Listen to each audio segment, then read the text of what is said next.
Allá lejos y hace tiempo me contó un viejo lingera de una gran conversación entre el río y la piedra. El río empezó diciendo: córrete de mi camino, ¿no ves que a mí me molestas? Yo voy deprisa, apurado, a mí me espera el labriego, el sembrador de la tierra. Sin mi agua no habrá cosecha, no habrá flor en primavera, y no cantarán los pájaros y todo será tristeza.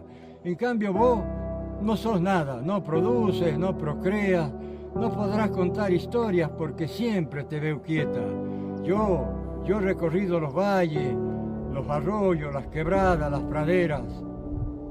Yo soy igual que la vida, no puedo pegar la vuelta, porque el río que no corre tiene en su entraña agua muerta.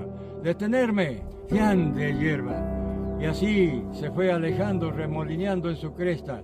Espera, dijo la piedra y habló. Mirá esa cumbre bien alta donde termina esa cuesta. Allí viví millones de años.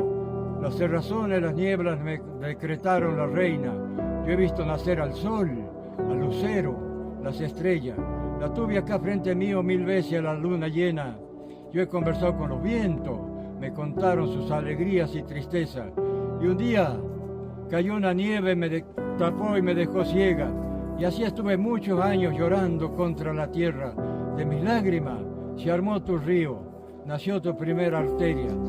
Y después vino el minero para buscar la riqueza, me derrumbó y fui a parar a tu río para que me protegieras.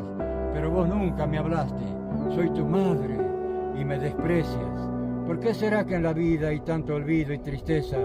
Y así culminó la piedra y dejó esta moraleja. Ojalá nunca los hombres tengan el apuro del río ni el silencio de la piedra.